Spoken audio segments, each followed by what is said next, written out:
Hi, I'm Stacey McCarty and welcome to a weekend trip. Right now we're in Nevada at the Valley of Fire. And I'm Brian Mallard, also in Nevada at the Valley of Fire, but we also have a couple of other things to show you. The Hoover Dam and Las Vegas.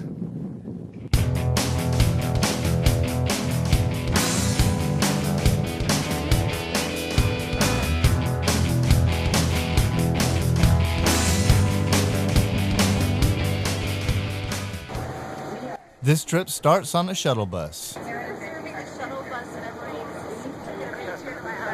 Stacey and I touched down at Las Vegas Airport, and we had to catch a bus to a less than entertaining but necessary destination. The TSA recommends that you arrive at the airport at least 2 hours prior to your flight. You gotta have a car, so we rented one. Stacey's ready. So we're in Las Vegas, and we're going through this, what is really truly critically boring rental car Mecca Plaza. Once past the less than entertaining, boring Mecca Plaza, we were out on the road. Welcome to Las Vegas, baby. And so we cruised on down the road into Sin City. I had no idea where we were going, had never been here before, but Stacey had a number of times, and she had an objective. Look at the Luxor. There's a monorail. Monorail and a pyramid, and there's a Sphinx over there. Getting my first glimpse of casinos like the Luxor in New York, New York. The thought and imagination that goes into these places is nothing short of inspiring. Dean Martin Drive. But right now, objective number one. And ladies and gentlemen, we have In-N-Out Burger. Stacey and I are here at In-N-Out Burger in Las Vegas. Stacey had told me of In-N-Out Burger a number of times, but this was my first time here. Now for the moment of truth. Ladies and gentlemen, an In-N-Out Burger.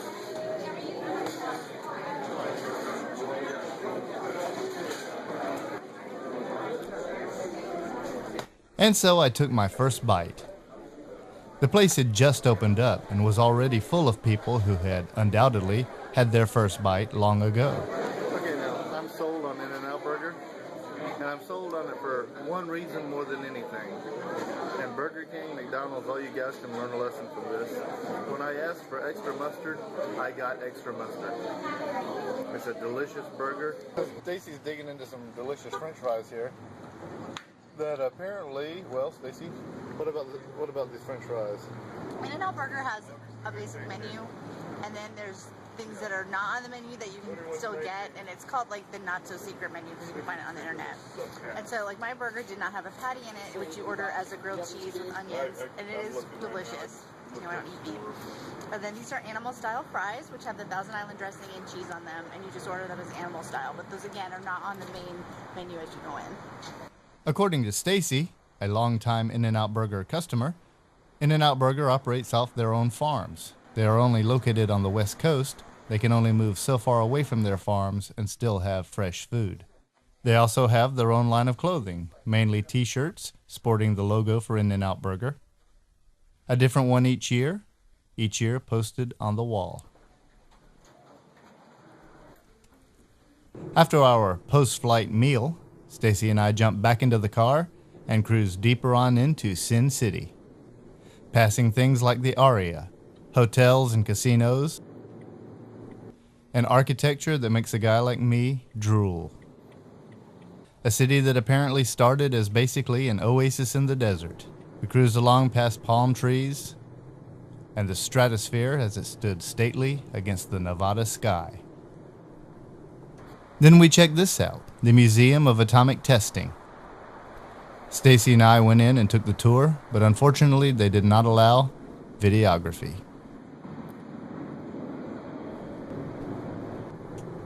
And so back on the road, heading to check in at our own hotel. In Las Vegas. Valley of Fire, Hoover Dam. Once in the room, Stacey starts to make an itinerary. Places to go? I film out the window, getting a glimpse of the mountain chains that surround this city of neon lights. We were both exhausted. End of day one. The next morning, feeling slightly more refreshed, we go out for a morning jog. On foot is the best way to see any city, and this one's no different. I figured this morning jog was the perfect opportunity to do some shooting in the city during the daytime. In the sun, it's a sleek and shining city, beautiful, complete with stay awake on your job propaganda.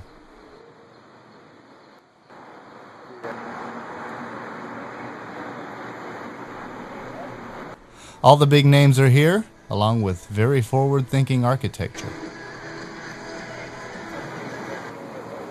Though all the bright lights of Vegas don't really come in until night, even during the day, it's a very visual city.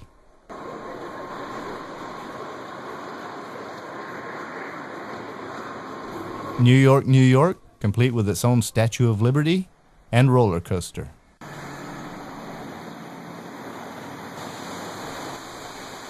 Las Vegas is a city with a mixture of both futuristic as well as theme-oriented architecture. You pretty much can't look in any direction without seeing something cool. Walkways built over the main thoroughfare, A, keep you from getting killed in traffic, and B, provide a good view of various parts of the city, near misses in traffic, as well as way off in the distance the mountains that surround Las Vegas. Standing at the foot of the obelisk at the Luxor, a hotel and casino that is Egyptian themed. It's beautiful work. A pretty much full-size Sphinx, and the pyramid that you've seen so many times on the Discovery Channel. I must say I'm thoroughly impressed by the imagination and forethought that goes into these. I'd like to see more of this in different places. And this is the end of our morning jog. It's time to go back to the hotel and get ready for our first day trip of this weekend trip.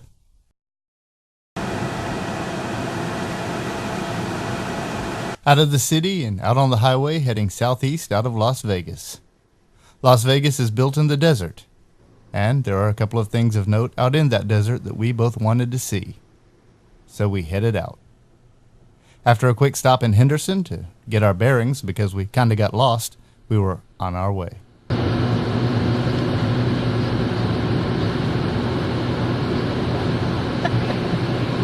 can't wait to show you this later. Here's concentration on your face. Driving on through the desert, we approached Boulder City. You get in the right lane, I might be able to see mountain goats. Just entered Boulder City. Welcome to historic Boulder City, home of the Hoover Dam. Boulder City is about 20-25 miles outside of Las Vegas, so the drive there is actually a little longer than it appears with editing. Soon we approached a lake created by a very well-known dam. Brian, I'm filming it. You can see it later on television. We pulled off at the Lake Mead Visitor Center, got out and started shooting. I got footage of some of the local flora. It grows wild out here, right around this jewel of the desert.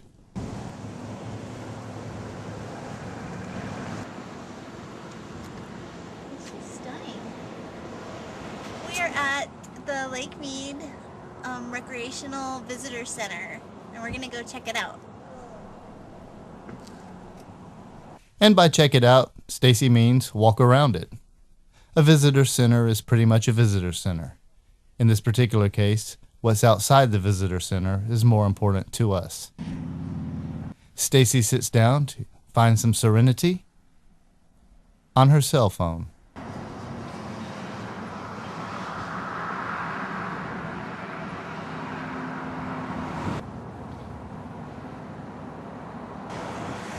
I walked around shooting. The views out here are unbelievably stunning. I found them mind-boggling and hard to process. Vast and beautiful. More. Then it was time to head down the road a piece to our next of 2 destinations. We are at the Hoover Dam. This is the site of the new Mike O'Callahan, Pat Tillman Memorial Bridge Plaza. And it is Labor Day weekend mayhem here. It took us forever to be able to park, and there's thousands of people, so it should be really fun. I don't know if thousands is accurate. Should I redo that? No.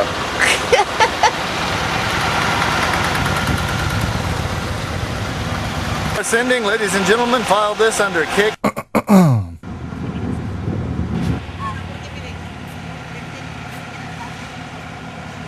Okay, we're coming up here. It looks like there's a concrete round room, outdoor room. A winding ramp takes you up this rocky hill to a fabulous overlook. This concrete formation that they put up here houses these laser-etched posters of information about what you're going to see. So we marched on out toward the bridge, a bridge that is higher than most things on the planet, if you ask me. Bridge is booming. It's a pretty good little walk, and it is bustling with people. The bridge is really high, and Stacy had to turn back because it was so high. I am vastly afraid of heights myself, but I decided to just go and see how it felt. And in reality, it wasn't too bad. Ladies and gentlemen, the Hoover Dam. The Hoover Dam is, of course, one of our modern marvels. It is, of course, no secret just how big the Hoover Dam is. It's enormous, and this bridge looks down on it from quite a height. And you're a little leery of heights yourself, fear not. The bridge is well put together.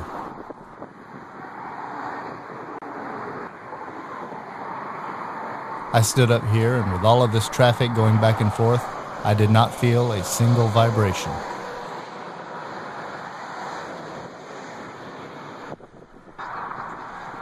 The winds can blow through these canyons at alarming speeds. During the construction of the bridge, the winds blew over the cranes that were being used to build it. A similar, if not the same, pulley hoist system that was used to build the dam had to be used to set the cranes back upright. Today, this bridge is the main access of traffic through the area. The road that runs along the top of the Hoover Dam is blocked just over in Arizona, and today it is accessible only for tourism and sightseeing. Seen a lot of amazing things on this trip, but behind me is something that the lights of Vegas can never hope to compare to. After failing to absorb for a while, I went back to the head of the bridge to meet up with Stacy, who was waiting for me on the Nevada side. Then it was time to cross the dam ourselves.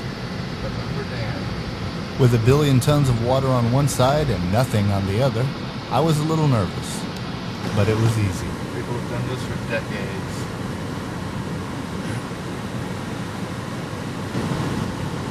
Yeah, this isn't scary because you can't tell.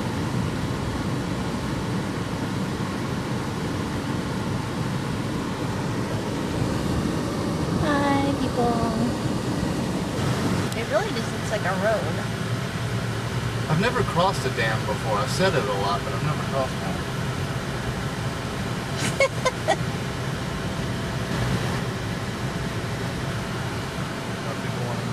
Behind me is the bridge that I was just on. We are now in Arizona, out of Nevada. We're going to shoot some stuff over here.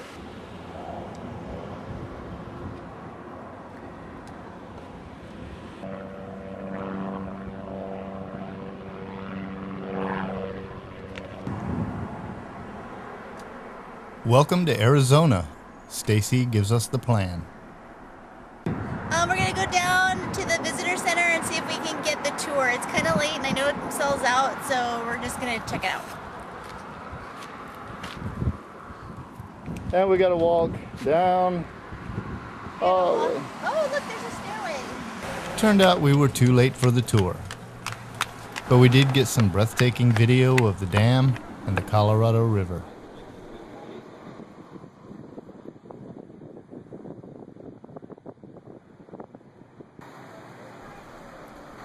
The sun beat down mercilessly, and it was hot. Up on the hill was a gun mount built after Pearl Harbor was bombed, but it was never needed.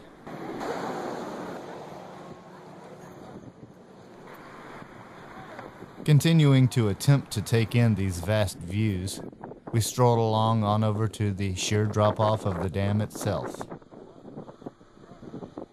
Looking over the edge, I found more beautiful, stunning views of the Colorado River, glistening in the sunshine. And I thought this day trip would be incomplete without giving you a little perspective of how it looks peering over the edge. Hope you're not afraid of heights. In person, it's pretty leery.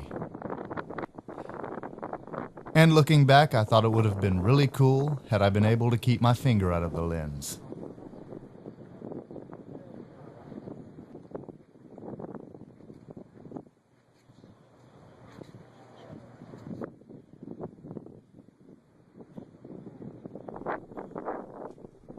I thoroughly enjoyed this visit. But even with a place like this, there is only so long you can stare at it, and only so much video you can usefully take. So we started the stroll on back, walking along this concrete behemoth in a canyon beneath Nevada's sun.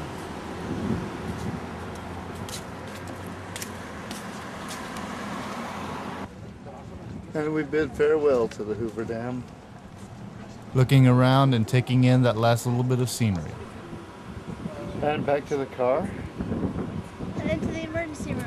On a day trip, you see things for a short period of time, and it's important to try to process the views before you leave, for memory's sake.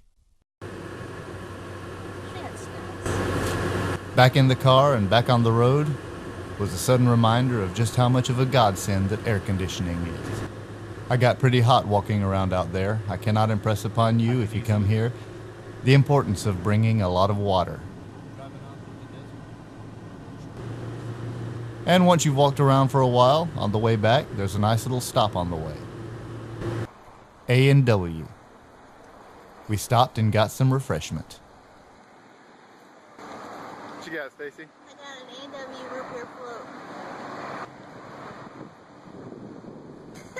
It's delicious. Back in the room, we recovered from the heat, got refreshed, and got ready for the evening's activities.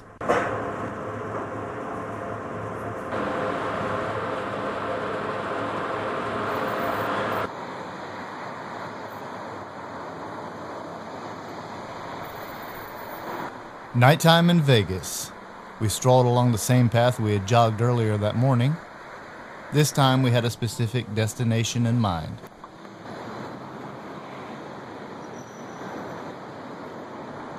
Vegas really comes alive at night. All the lights come on, and the traffic is insane.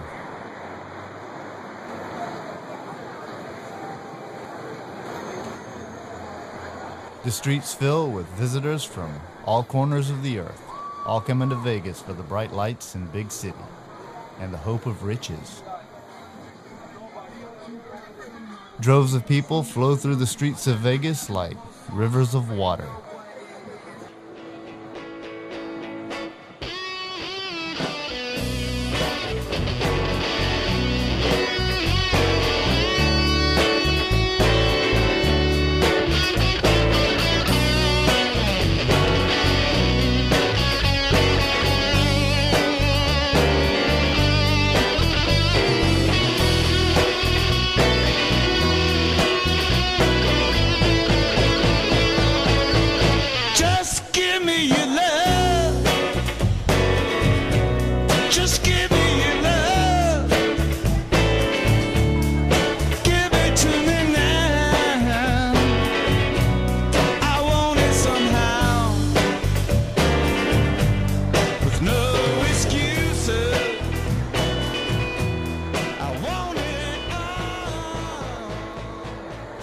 We made our way finally into the Cosmopolitan for dinner.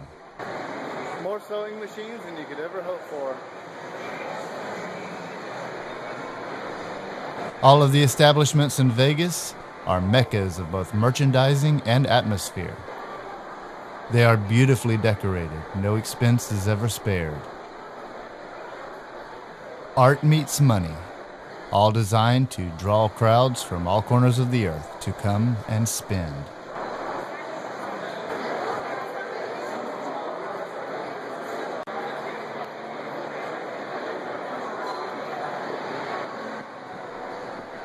We made our way through this casino hotel mall to our dinner destination. The city was once ground zero for entities such as the Mafia and the Rat Pack. Though today owned by corporations rather than the Mafia, the standard of living remains the same. So after a little walk, we make it to our dinner destination, an upscale buffet known as the Wicked Spoon.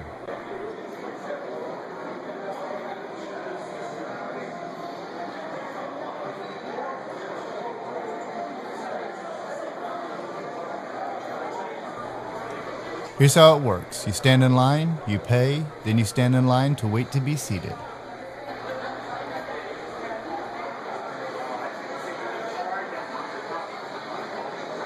we finally are seated. The really expensive buffet. And a table right in Siberia that I don't like. One that looks like crab legs. So we are at the Wicked Spoon at the Cosmopolitan, and I've never seen a restaurant quite like this before. Wicked Spoon has every culinary delight known to man. From crab legs to prime rib, very rare. If you want it a little more cooked, he'll cut you a piece off and throw it back on the fire. But everything is top notch. I had my choices of food, one of which was a double helping of prime rib. It was one of the most delicious things I've ever eaten.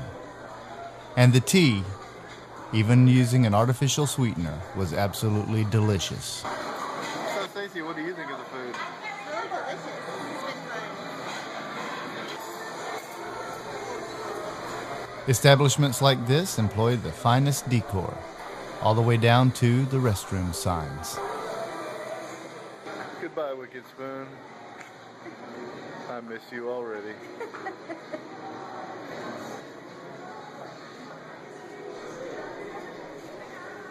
Back out into the corridor looking for what was next.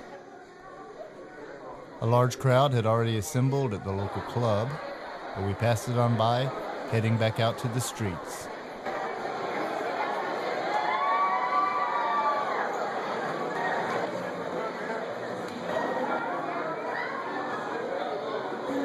Back out on the streets of Vegas.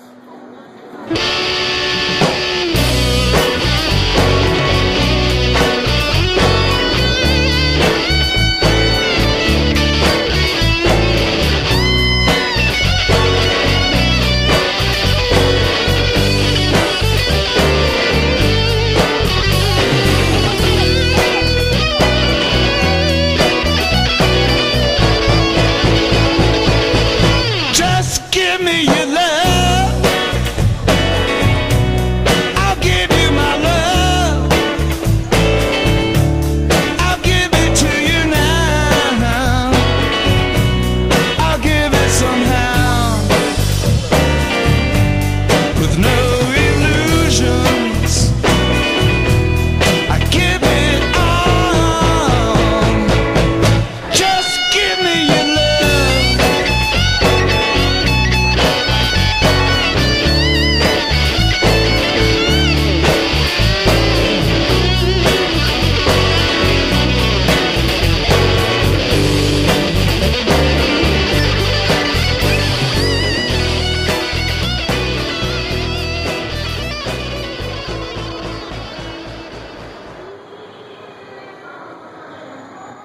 So where are we?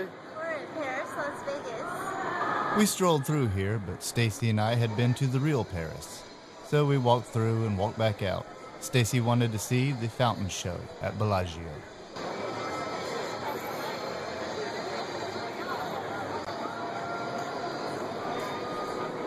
I did, however, pause long enough to get a little footage of this miniature, sort of, Eiffel Tower.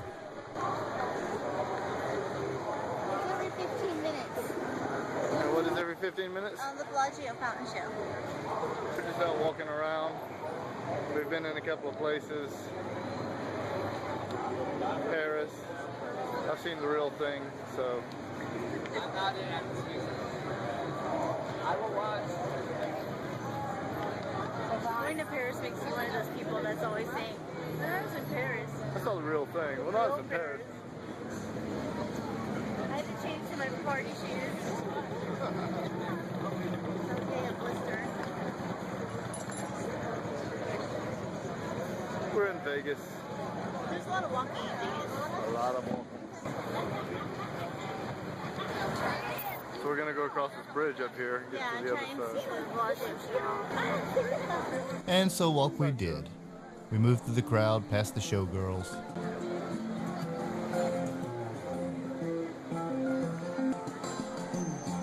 Seeing this troubadour along the way reminded me of my musician side back home. Troubadours they play, and the people walk on by. Yeah, they're making a living, written by the tears they've cried. Once across the walkway, we made our way to Bellagio, where we could see the fountain show firsthand. It occurs every 15 minutes, each one a different show set to different music. People milled around, walked by, some congregated to watch the show.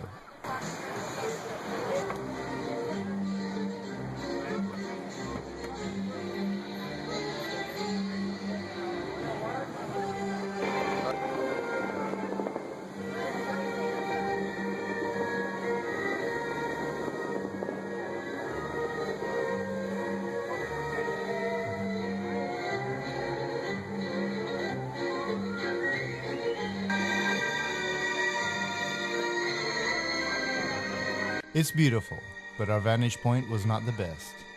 So we moved closer and waited for the next one.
End of day 2. The next morning we arose for the second day trip of this weekend trip. Let's ride the wind. We were on the strip last night, which now you will have seen. And now we are going to get breakfast at Ellis Island. And then we are going to head to the Valley of Fire. This ought to be interesting. First order of business, a lot of water. And on the road through the rugged American desert. Wow. There's no such thing as a short drive out here, and besides water, you'll want to make sure you've got plenty of gas. Unless you're driving a Yaris like we were, I'm pretty sure you could drive to Jupiter. But we drove on and on and on. The American desert is vast, and I could picture how the drifting cowboys must have lived out here, camping beneath an infinite blanket of stars. It is wild. There are numerous places along this route to pull off to the side of the road and look at things. We have left Las Vegas for the day, and we are out in the middle of the desert. And by the middle of the desert, I mean the middle of the desert. Well, there's a road. There is a road, and we know that the desert does go like cover the entire western United States, and we're only in a pinprick of it. But it is amazing out here. It's hot. I pulled off to the side of the road to wander out into the desert and get some footage. There's clumps of cactus, and it's just like every desert thing I ever thought of. Ever read a Louis L'Amour book? This is where they were. Beautiful place. As out in the great wide open as we are still near Lake Mead. This route has a lot of traffic, so if you were to happen to break down or something, there's still a good chance of getting a lift somewhere.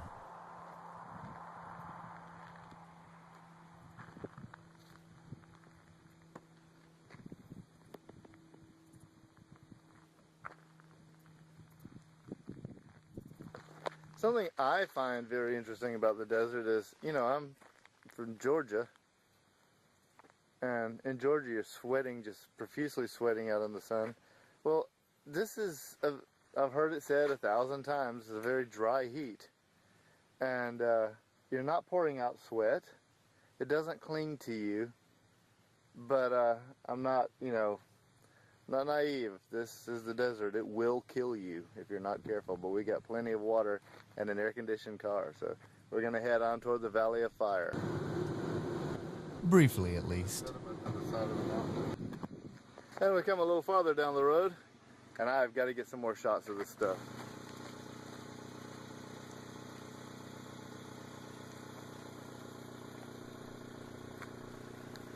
The desert has so many different facets, and if you're an explorer at heart like I am, you just can't help but want to wander out here and see every nook and cranny. But you have to make some kind of progress, so it's back on the road to the next distraction.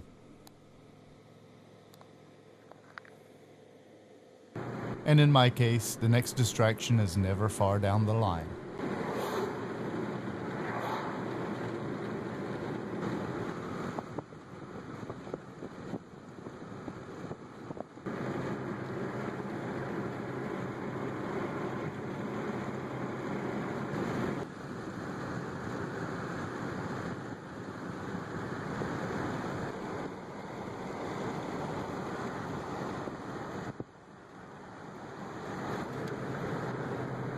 Eventually, we started to see a lot of red rock, which led us to Redstone picnic. We're traveling through the desert, and it's all the brown, you know, stuff like, well, what you've seen so far.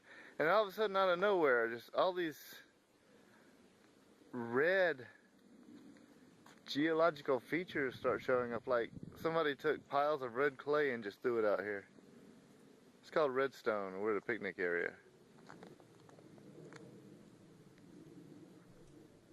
According to the signs, Red Rock used to be gigantic sand dunes, which compressed and hardened and eventually eroded into this.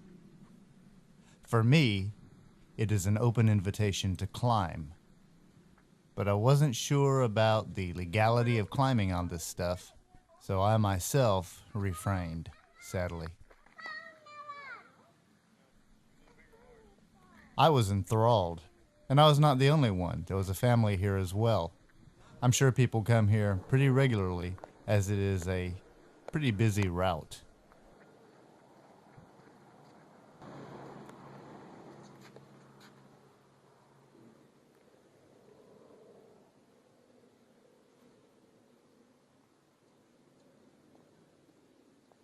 It's somewhere this field might see things. I found myself wishing that this was close to home, or that I was close to here. I could use this for a lot of video projects. Though this is not the Valley of Fire, it does have a picnic area and would be a great place to spend an entire day. According to the signs, there's a trail that leads off into the desert, so there's plenty to do. This is really pretty. And those curious about the landscape, there's plenty of information to help you learn.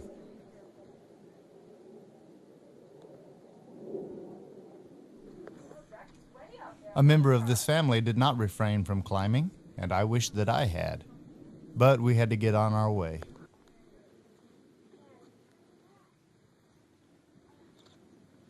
So we looked at Red Rock a lot. Red Rock was amazing. The desert is very soothing. It's very relaxing and peaceful and nice.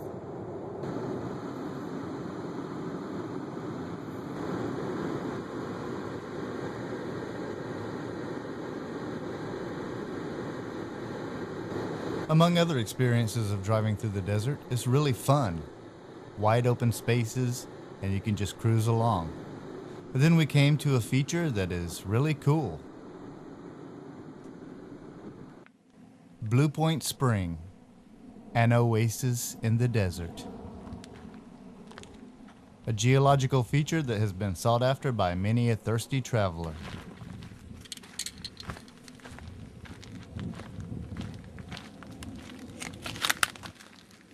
Out here among all this desert.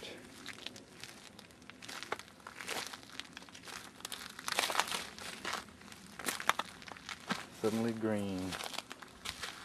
An island, an oasis.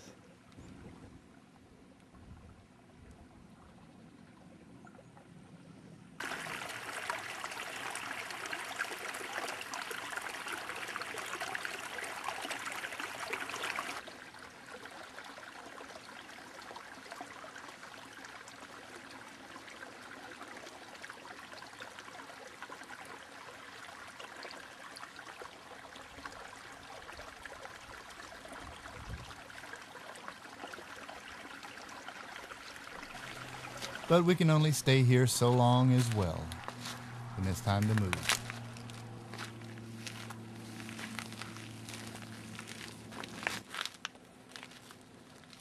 Feeling slightly more refreshed.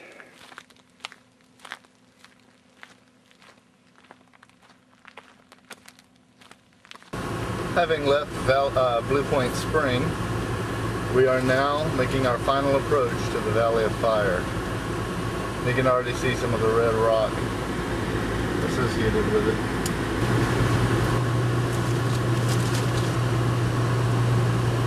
Just the drive here is worth it. Okay, we're coming up here and there's a fee to be paid to get into Valley of Fire. We'll just pull right over in here. Valley of Fire got its name, I'm guessing, from all of the red rock. There's a place to pull off and you have to pay to get in, and it is checked when you leave.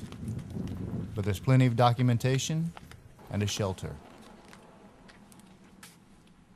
Welcome to Valley of Fire State Park.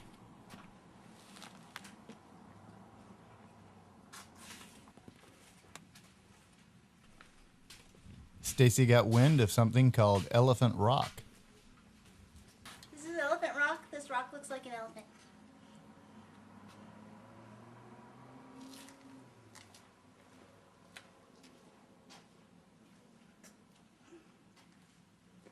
looks an awful lot like an elephant. Spoiler, that wasn't Elephant Rock. On to the trail. You're so sweaty. Maybe.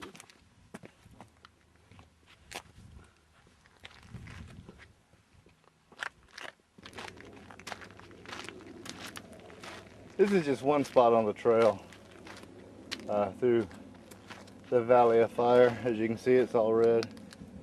But the trail has these little pylons marking the way.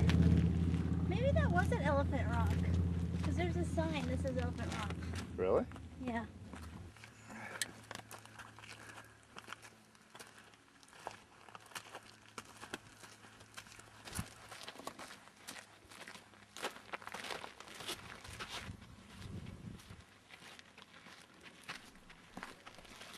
And surprise, surprise, the real Elephant Rock. Staggering coincidence. So the one down there just happened to actually look like an elephant. Oh, it totally looked like an elephant. Actually looked more like an elephant than this does. The Valley of Fire had several movies that were shot here. Captain Kirk's death was shot in the Valley of Fire. I love this place. Brian's like action man. Day trip action man. Stacy's got charge of the water, which is, oh well, still more left than I thought. We've both been guzzling it. Because ladies and gentlemen, brothers and sisters, it is freaking hot out here.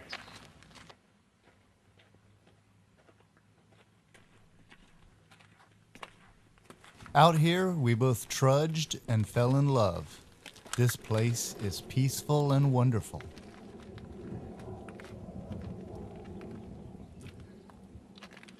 And Stacy sits on a rock, drinking water. But you also have to watch out for the pestilence. Okay, we've been walking around out here in the desert and looking around at stuff. Well, Stacy got bit by a fly the size of Montana. It's horsefly, and well, her shirt is bloody. Yeah, I left a little bite mark and a big splotch of blood on my shirt. Now it looks worse because she wet her shirt down and it made it run and everything. But yeah, it's a blood stain. So one thing to watch out for out here are big biting flies. You think I made it worse? No. Then we stumbled across a monument to a man who died out here, presumably of thirst, in the late 1800s. Sad to think that just a little ways off was Blue Point Spring.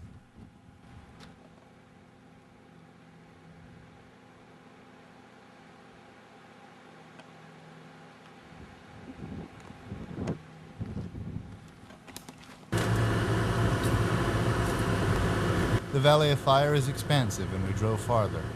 Numerous movies and TV shows have been shot out here. Besides Kirk, Airwolf also had scenes out here.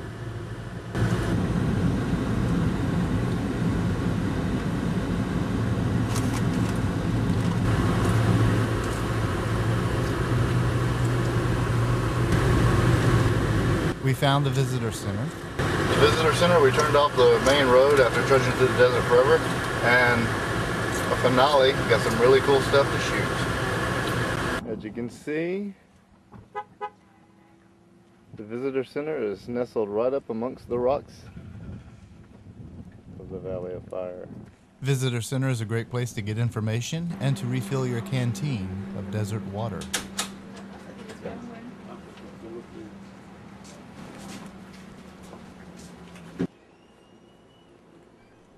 The visitor center has a heck of a backyard, but there's more. And we are headed toward a little wash where there's supposed to be petroglyphs. This will be the finale for this trip. There's a wash called Mouse's Tank that leads to a Tenaya and has petroglyphs. Couldn't wait to see this. Mouse's Tank is named after a fugitive who holed up here back in the 1800s. And it is hot.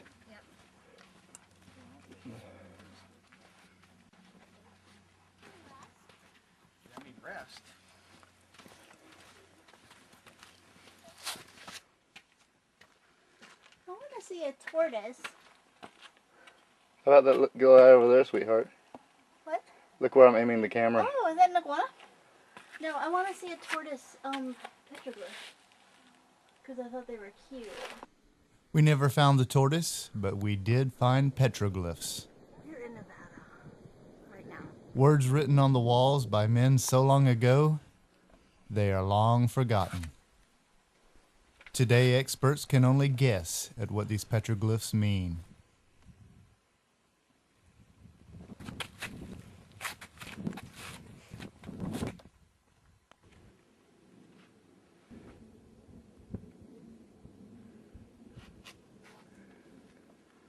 There are petroglyphs all out here.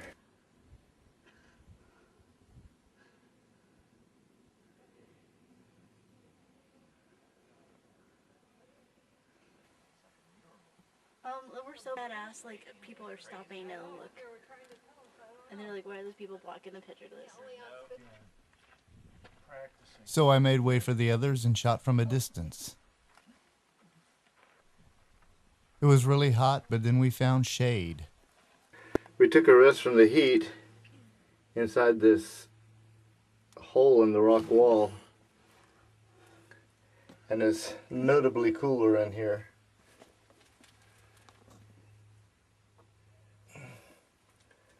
So much of these rocks are just hollow.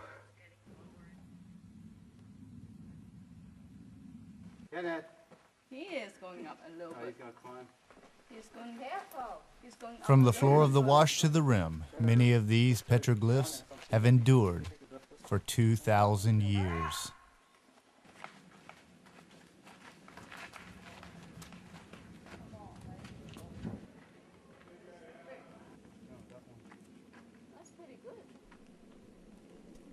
By this time, Stacey had pretty much had enough and sat on a rock.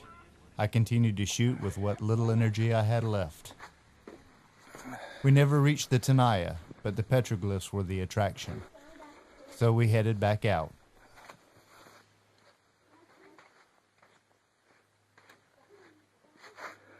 Okay, so Stacey's ahead. That's right up there. We're heading back out. We've run out of juice, both in ourselves and in our cameras.